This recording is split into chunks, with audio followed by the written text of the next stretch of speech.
cleanest forehand you hit today. You know what's super important when you work as hard as you did today? What? You got to stretch afterwards. I'm going to show you the perfect stretch routine for tennis. We're going to start out with the legs, okay? We're going to stretch the legs, and you're going to stretch your calves first. So push against the fence here. Have one leg closer to the fence, the other leg back, and then put all the pressure towards the back heel. And then put the front knee, the left knee forward. Do the other side real quick. When I used to play, this was my biggest problem area, was my calves. I used to pull my calf muscles all the time. So it's super important that I take care of it, because I still can pull it now if I play. Now, one thing that a lot of people don't stretch is the Achilles tendon. So here's how you do that. Here, same setup, but now you're gonna put the knee forward like this. Okay, very good, Janae. Now, we're gonna do the quads. You're gonna hold onto the fence, and you're gonna hold your foot with your right hand, and just pull right here. Do you feel it right here? Keep your upper body straight though. Keep your upper body straight. Look, keep it straight. Don't slouch down like this. Keep it straight. And just hold that a little bit. Okay, now do the other side. You can turn around. Hold the fence with the other arm. There you go. Another problem area of mine when I used to play was the groin. I always used to pull my groin. So the calf and the groin was like the worst. And third, I would put hamstring. I never really pulled my quads or my hip flexors or anything like that, but my groin was a big problem area. And this is a super important groin exercise right here, this one. Okay, go ahead and do that, okay? Make sure you go into a lunging position, a sideways lunging position like this, and you're gonna feel it right here. I feel it. And go the other way, or do the other side, like this. All right, Janae, this is also gonna be groin, and you're gonna pull your heels towards you like this. And now with your hands, you're gonna pull up on the tip of your shoes like this. Like this. You see that? Do you feel it in your groin? I do. Okay, hold that for a little while. All right, now put your feet in front like this and go forward and see how far you can reach forward. Uh-oh, Janae. You can't go any further? Look, I can go all the way down. Almost touch my heels with my fingers. Look, Janae. Can I do that? Yeah. You gotta get a little more flexible there, okay? Okay. Okay, now we do one leg, like this, and you go forward. Now you're gonna see it's gonna work a little bit more on your back as well. You're gonna stretch your lower back. Put both hands. There you go, perfect. And I'll do the other side. All right, Janae, now we're gonna transition from the legs into the core. So we're gonna stretch our back first and then our abs. So these are gonna be the Djokovic exercises. I copied this from Novak Djokovic. You know who that is? I do. Best player in the world. So you're gonna go on your back like this, and now you're gonna put your right leg in front of your left knee like this. And then do the other side the same way, like this. All right, it stretches your lower back a little bit as well. And now from here, let's go back to the other side, and we're gonna put one knee like this on the right side of the left knee, like this. And now with the left hand, you're gonna push on this knee and go all the way like this. And while keeping the right arm on the ground, and I don't know how flexible you are, but try to do it so your right knee touches the ground on the other side, like that. Okay. Oh yeah, I feel that in my back. Let's get on all fours, like this. Again, it's another Djokovic exercise. It's one of my favorites. And now we're gonna still work on the lower back and the abs. Arc your back like this, and I'll straighten it like this.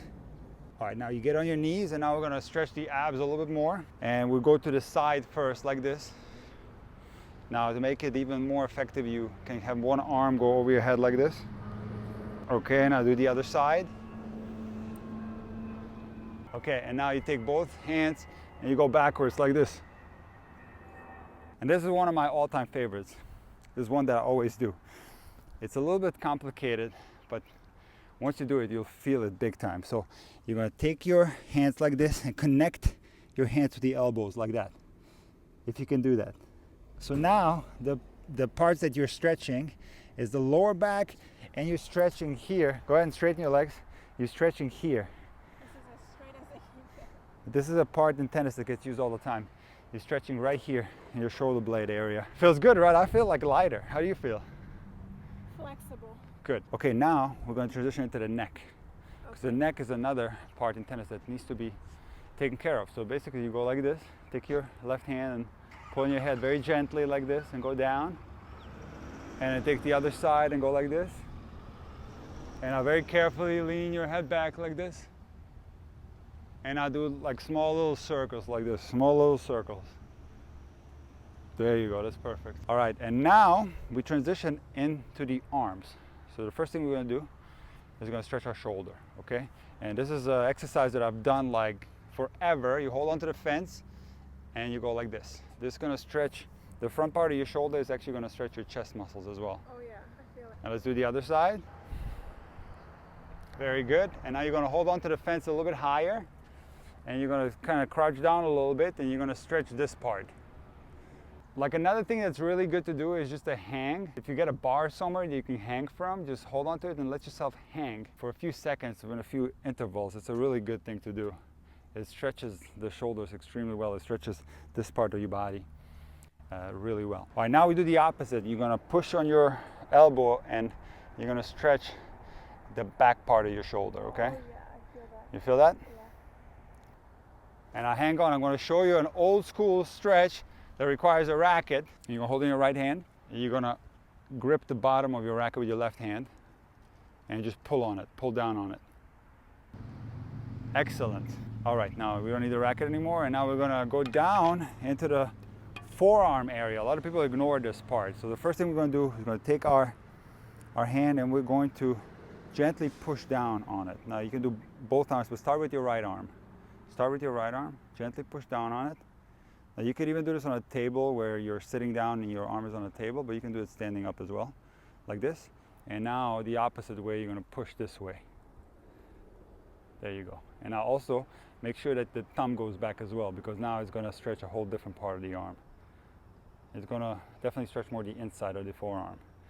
And now let's do the same thing on the other side, and now up on this side. And now take both wrists and circle them like this. So the thing about the wrists in tennis, they have to be mobile. They're not really part of any process where you're generating power. So you're not like playing with the wrist necessarily, but the wrist is being put in different positions throughout the strokes. And every stroke is going to be a little bit different. So it's very important that the wrists are mobile, that they're flexible, and that they're being not only stretched, but also warmed up prior to playing tennis. So Janae, that's a super simple, old school way to stretch after tennis. It doesn't require any props. It's not super high tech. You can go super high tech when it comes to this type of stuff, but old school is good often. Some of the old school stuff is as good as some of the new school stuff. And like I said, you don't need any equipment for this, and I highly encourage you to do this after every tennis practice.